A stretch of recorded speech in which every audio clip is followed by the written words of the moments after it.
Tu prends jamais rien au sérieux, tu te fous de tout, de la politique, de la hiérarchie, des battements et soubresauts du monde, de mes grandes passions enfiévrées, de mes annonces de révolution, à chaque manifestation qui dure un peu dans le temps. Je dois d'ailleurs te tenir un minimum informé, sinon tu serais complètement largué dans les discussions et préoccupations quotidiennes qui t'entourent. T'es un fou furieux, ne tiens pas en place, change de passion comme je change de chemise. Tu as appris la guitare, le piano, le ukulélé, le monde des plantes, le travail du bois et j'en passe, tout seul, t'imposant une pratique qui mêle l'obstination et la certitude absolue que tout peut s'apprendre. Tu m'énerves, tu sais tout faire. Le pire, c'est que tu finis toujours par exceller dans tout ce que tu fais. T'as d'ailleurs survolé ton école d'ingénieur avec une déconcertante facilité. Tu es excessif, excentrique parfois, bouffe systématiquement l'espace, histoire d'épater la galerie. Ça marche à tous les coups. Moi, je connais ton petit numéro de claquette par cœur, mais quand on ne te connaît pas, quel sacré personnage.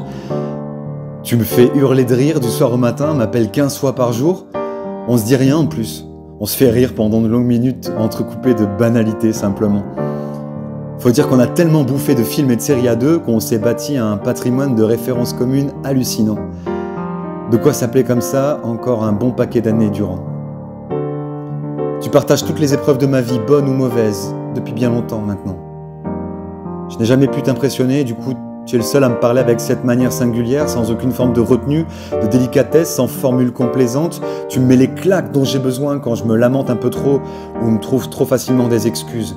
Je déteste toujours, mais ça marche. Tu me fais vivre des tas d'aventures plus ou moins folles, appuie mécaniquement sur la couverture de mon livre quand t'es à côté de moi dans le canapé, histoire de me déconcentrer et de me faire râler parce que tu sais que je déteste ça. C'est justement pour cette raison que tu le fais. Je râle, mais je finis toujours par en rire et te frapper. Enfin, essayer de te frapper parce que je fais franchement pas le poids.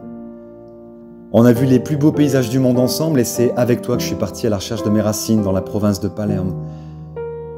Je suis trop sensible quand tu ne l'es pas assez, je suis discret quand t'aimes te faire remarquer, tu détestes le fait que je parle sans cesse à tout le monde, à la caissière, aux voisins, aux vendeurs, parce que les gens finissent toujours par me raconter leur vie et que tu es à côté, mais attends, tu m'as offert la plus belle des complicités de toute mon existence.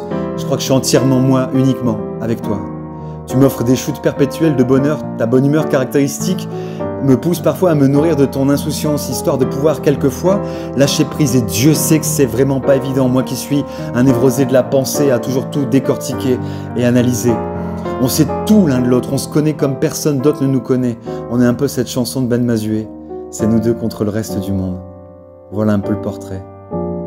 C'est imparfait, bricolé en partie, tantôt la vie idéale, tantôt l'orage et la pluie, mais jamais l'usure ou l'ennui, les doutes ou la nostalgie d'une époque qui était, mais qui ne serait plus.